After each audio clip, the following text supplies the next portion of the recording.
Break के बाद रुक करेंगे न्यूज बुलेटिन की ओर। इस न्यूज बुलेटिन में बात करेंगे बहराइच की, जहां डीएफओ के खिलाफ सड़क पर जाम कर किया ग्रामीणों ने प्रदर्शन। साथ ही बात करेंगे झांसी की, जहां गल्ला व्यापार संघ ने व्यापारियों की समस्याओं को लेकर सौंपा ज्ञापन। साथ ही बात होगी तरहसी की, जहां वन विभाग की बेशकीमती भूमि पर किया दबंग लोगों ने कब्जा। ऐसी तमाम खबरों पर विस्तार से होगी चर्चा। खबर बहराइच से, जहां डीएफओ कतरनिया घाट के खिलाफ सड़कों पर उतरी सुजौली क्षेत्र के सैकड़ों ग्रामीण। आपको बता दें कि बिछिया वन बैरियर पर सुबह कुछ वाहनों को मिहीपुरवा की तरफ जाने से वन बैरियर कर्मियों द्वारा बैरियर पर रोक दिया गया, जिससे स्थानीय लोग मौके पर पहुंच गए और बैरियर कर्मियों से पूछताछ की गई। इस पर कर्मी द्वारा बताया गया कि डीएफओ कतरनिया घाट बी शिव शंकर द्वारा वाहनों को मिहीपुरवा की ओर जाने से मना किया गया है, जिस पर आक्रोशित हो उठे। इस दौरान बड़ी संख्या में ग्रामीणों ने बैरियर को जाम कर दिया। ग्रामीण बीच सड़क पर धरने पर बैठ गए और वन विभाग के डीएफओ के मौखिक आदेश के खिलाफ नारेबाजी कर प्रदर्शन करने लगे। मौके पर पहुंचे वन क्षेत्राधिकारी राम कुमार ने लोगों से बातचीत कर मामले को शांत कराने की बात की। इस पर लोगों ने उन्हें जवाब देते हुए डीएफओ के मौखिक आदेश को नहीं माना जाएगा। धरने पर बैठे लोगों ने बताया कि जब से डीएफओ ने चार्ज संभाला है, तब से मोतीपुर बैरियर पर लोगों को 8 बजे रात के बाद जाने से रोका जाता है। साथ ही किसी भी समय वाहनों को रोक दिया जाता है और भारी वाहनों पर भी पाबंदी लगाई जा रही है। ऐसे में लोगों को भारी दिक्कतों का सामना करना पड़ रहा है। वहीं मौके पर पहुंचे थानाध्यक्ष सुजौली वन क्षेत्र अधिकारी राम कुमार गुस्साए ग्रामीणों को समझाने में जुटे। लोगों ने कहा कि डीएफओ की मनमानी नहीं चलेगी, वो नेशनल हाईवे पर लोगों के आवागमन को रोक नहीं लगा सकते हैं। आगे जानते हैं इस विषय में जंग हिंदुस्तानी का और क्या कुछ कहना था। क्या मामला है? यहाँ पे ट्रैफिक जाम हुआ था। आज सुबह हम लोग बहराइच के लिए जा रहे थे। अचानक यहाँ बिछिया वन बैरियर पर जो तैनात वनकर्मी हैं, उन लोगों ने रोक दिया कि जब डीएफओ साहब का जब तक के आदेश नहीं होगा कोई भी गाड़ी नहीं जाएगी। इसके नाते हम लोगों ने यह धरना प्रदर्शन यहाँ पर किया है और ये बात बताने के लिए किया है कि जब शासनादेश संख्या 1236 14/2/2009 का शासनादेश है, जिसमें बैरियर सब समाप्त कर दिए गए हैं और ये राज्यपाल के आदेश से हुए हैं, तो फिर ऐसा डीएफओ साहब उसकी अवहेलना क्यों कर रहे हैं? मौखिक आदेश से गाड़ियों का संचालन क्यों रोक रहे हैं? जब ये राष्ट्रीय राजमार्ग हो गया है तो फिर उसको रोकने वाले ये कौन होते हैं? वन विभाग की, जब से वन विभाग की जी ये इन शर्तों पर धरना अभी समाप्त हुआ है कि शाम 5 बजे आएंगे डीएफओ साहब, पब्लिक के बीच में बैठ करके बातचीत करेंगे। सारी बातचीत डॉक्यूमेंट के आधार पर होगी। वो उनको दिखाना पड़ेगा कि हम किस आधार पर इन लोगों को रोक रहे हैं, और अगर ऐसा इस तरह का कोई उनका शासनादेश हो तो ले करके आएंगे और दिखाएंगे। और नहीं, अगर वो संतुष्ट नहीं कर पाते हैं तो धरना प्रदर्शन तब तक चलता रहेगा जब तक बैरियर सब समाप्त नहीं हो जाता। नहीं, ये स्थगित नहीं है। ये धरना प्रदर्शन तब तक चलेगा जब तक के समाप्त नहीं होगा। बहराइच से सी न्यूज़ संवाददाता सलमान अहमद की रिपोर्ट। खबर झांसी के गुड़सराय से है, जहां सांसद बनने के बाद नगर गुड़सराय में प्रथम आगमन पर झांसी ललितपुर लोकसभा क्षेत्र के सांसद अनुराग शर्मा का नितुल व्यास के आवास पर कार्यकर्ताओं ने भव्य स्वागत किया। नगर के गल्ला व्यापारियों ने सांसद अनुराग शर्मा को बिना लाइसेंस की चल रही गल्ला की दुकानों के संबंध में ज्ञापन सौंपा, जिस पर सांसद अनुराग शर्मा ने व्यापारियों की हर संभव मदद का आश्वासन दिया। ज्ञापन देने वालों में विनोद व्यास, रामकृष्ण अजड़रिया, सुशील स्वामी, दयासागर नायक, टिंकू महाराज, दिनेश मिश्रा, रवि मोदी, अवधेश पटेरिया, अवधेश अग्रवाल, जगदीश अग्रवाल, सतीश अग्रवाल, सोनू लाला, नीलू अग्रवाल, प्रभु निरंजन सहित अन्य व्यापारी शामिल रहे। इसके बाद सांसद अनुराग शर्मा कीर्ति शेष पंडित कृष्ण चंद्र पालीवाल के आवास पर उन्हें श्रद्धांजलि अर्पित करने पहुंचे, जहां उन्होंने बताया कि बुंदेलखंड विभूतियों का गढ़ रहा है। उनके सम्मान के लिए तथा बुंदेली संस्कृति को बढ़ावा देने के लिए वो विश्वविद्यालय तक की स्थापना एवं कलाकारों को संरक्षण देने के लिए कटिबद्ध हैं। साथ ही उन्होंने संगीत एवं साहित्यकारों से चर्चा करते हुए उनके संरक्षण की भी बात कही। इस मौके पर भाजपा नेता पंडित नितुल व्यास, प्रेम नारायण अग्रवाल, अशोक मिश्रा, बॉबी, आशीष खरे, शालू गोस्वामी, अमित मोदी, राकेश पटेल सहित अन्य लोग उपस्थित रहे। सांसद जी आज आप गुड़सराय आए, क्या निरीक्षण किया, कहाँ गए थे? मैं अभी व्यास जी के वहाँ आ गया। मेरे व्यापारी मित्रों से मिलने आए हैं। व्यापारियों ने आज ज्ञापन दिया है, उस संबंध में आप क्या कहना चाहेंगे? मैं उस संबंध में ये कहना चाह रहा हूँ कि जो भी इन्होंने भी ज्ञापन दिया, पहली बार मेरे संज्ञान में बात आई है जी, तो बिल्कुल गंभीरता से लेंगे, सरकार से पूछेंगे और भी लोगों से बात करेंगे उस पर, और जो उचित निर्णय होगा उसमें हम सबका सहयोग साथ में। क्षेत्र में खाद का संकट है सर जी, इस बारे में क्या कहें? किसान परेशान है, लाइन लग रही है। 3700 टन कल ही रिलीज किया है। अभी मेरे पास आदेश भी जो सरकार का हुआ होगा, रास्ते में मैं बात करते आ रहा था, डीएम ने भी मेरे फ़ोन पे भेज दिया है। और जहाँ तक मेरा क्षेत्र है, मतलब झांसी और ललितपुर, मैं अपना ही क्षेत्र मानता हूँ इसको भी, आपका ही क्षेत्र है, आपका ही क्षेत्र। तो यहाँ पर हम कम से कम खाद की कमी होने देंगे। खाद की कमी में ज़्यादा मेरे को डर नहीं लग रहा, पर एक चीज़ होने लगी है, मैं उस पर लोगों को आग्रह करूँगा, सबसे सहयोग मांगूंगा। जितनी भी भाई मेरे किसान भाइयों के लिए खाद उत्तर प्रदेश सरकार और केंद्र सरकार दे रही है, अपने खेतों के लिए रखिए, उसका दुरुपयोग ना करें और उसको बेचने नहीं जाए। आपसे यही आग्रह है, क्योंकि यहाँ से बहुत सारी खाद मध्य प्रदेश जाने लगी है, उसको हम करो। क्षेत्र में जो बारिश हुई है उसमें सूखाग्रस्त हुआ है, मतलब ज़्यादा बारिश हुई थी, अतिवृष्टि हुई है, तो इस बारे में किसानों को काफ़ी नुकसान हुआ है। बहुत नुकसान हुआ है। तकरीबन झांसी जिले में 60,000 किसानों का हमने अभी तक डेटा चढ़वा दिया है और उसके पैसे भी आना शुरू हो गए, और कुछ ही हफ्तों के अंदर वो पूरे के पूरे पैसे दिलवाने की कोशिश भी करी जाएगी। और विशेष रूप से किसान भाइयों जिन्होंने अपना केसीसी करा रखा और इंश्योरेंस। गुड़सराय गरौठा से सी न्यूज़ संवाददाता आशुतोष गोस्वामी की रिपोर्ट।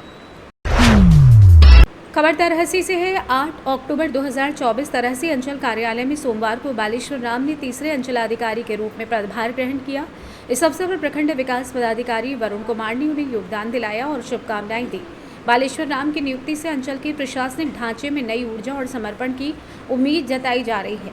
प्रखंड विकास पदाधिकारी वरुण कुमार ने बालेश्वर राम का स्वागत करते हुए कहा कि अंचल में बेहतर प्रशासन और विकास कार्यों के सुचारू संचालन के लिए उनका अनुभव अत्यंत महत्वपूर्ण साबित होगा। उन्होंने आश्वस्त किया कि प्रखंड कार्यालय और अन्य विभागों का पूरा सहयोग उन्हें मिलेगा, जिससे सरकारी योजनाओं का प्रभावी क्रियान्वयन और जनता की समस्याओं का शीघ्र समाधान हो सकेगा। नवीन अंचलाधिकारी बालेश्वर राम ने इस अवसर पर कहा कि उनकी प्राथमिकता क्षेत्र के नागरिकों को पारदर्शी और समयबद्ध सेवाएं उपलब्ध कराना है।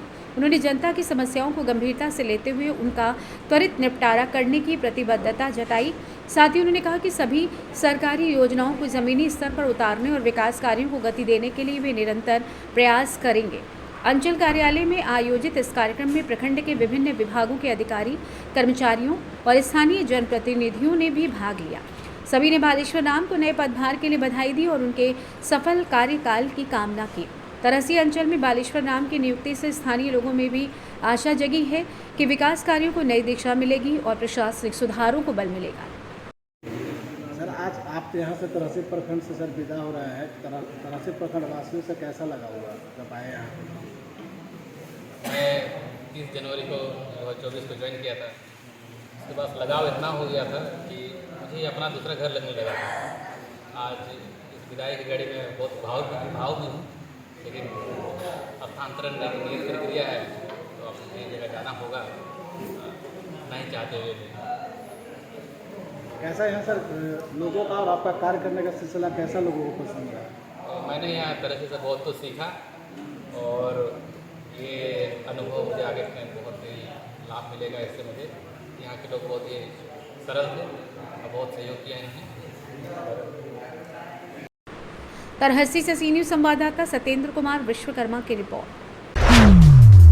पलामू जिले के तरहसी प्रखंड के परशुराम चौक के पास हुए एक दर्दनाक सड़क हादसे में 2 बाइक सवार आपस में टकराए, जिसमें खुर्द बेदानी के भुवनेश्वर मांझी की मौके पर ही मौत हो गई। उनके पुत्र और नाती नीतीश पासवान और रामराज मांझी गंभीर रूप से घायल बताए जा रहे हैं, जिन्हें MRMCH मेदिनीनगर रेफर कर दिया गया है।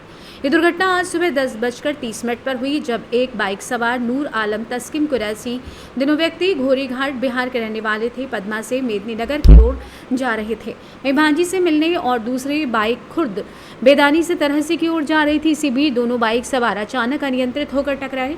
प्रत्यक्षदर्शियों के अनुसार दुर्घटना इतनी भयानक थी कि दोनों बाइकों के परखच्चे उड़ गए।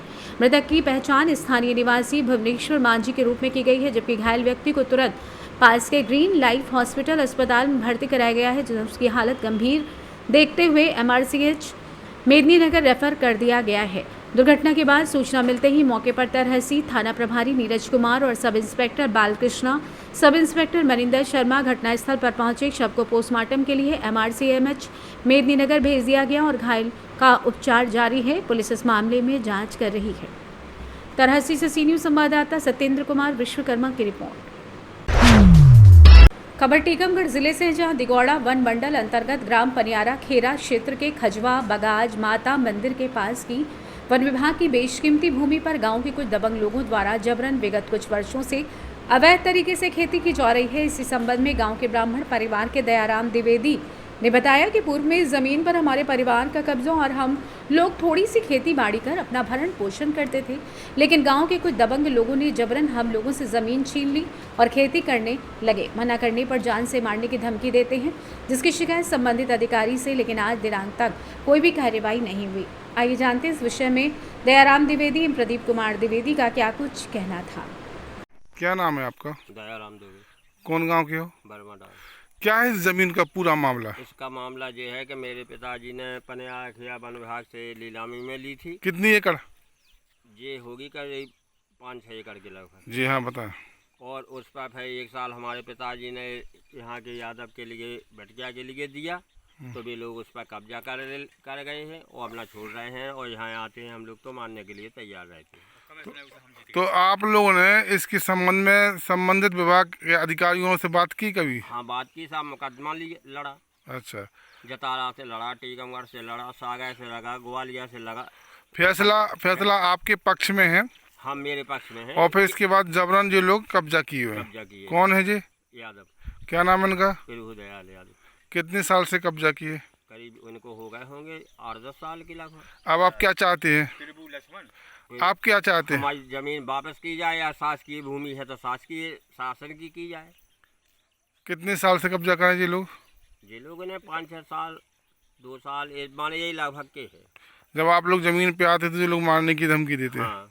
आवेदन भी वो आवेदन भी है, जगह लगा है। आज क्या का ज्ञापन देने आए थे? आज हम खजवा तला का जमीन का आवेदन देने आए हैं। जो लोग दमंग लोग कब्जा किए हैं और हमारा पूर्व से सन 1965 तक का हमारा कब्जा चला आया है उस पर। अच्छा। अब 2 बार आवेदन दे चुके हैं DO को पास, और जो है कलेक्टर के पास दिया है। आज मैंने आवेदन से उसका कब्जा हटवाया है इन लोगों की, जिनके नाम है बुद्धू यादव, परमानंद यादव, दयाली यादव, विनोद यादव। दमंग लोग जो है आज भी उस जमीन पर कब्जा किए हैं और खेती कर रहे हैं। कमिश्नर और कलेक्टर का फैसला भी हुआ है, तो उसका पालन भी नहीं किया जा रहा है कि उनको ज़मीन से हटाया जाए। उनका पट्टा निरस्त दिया गया था, हमने उसके ऊपर केस लगाया था, तो पट्टा उनका निरस्त, लेकिन भी आज भी उसी ज़मीन पर कब्जा किए हुए हैं। टीकमगढ़ से सी न्यूज़ संवाददाता मनोज खरी की रिपोर्ट। फिलहाल के लिए बुलेटिन में बस इतना ही। देश दुनिया की बाकी खबरों को जानने के लिए आप देखते रहिए सी न्यूज़ भारत।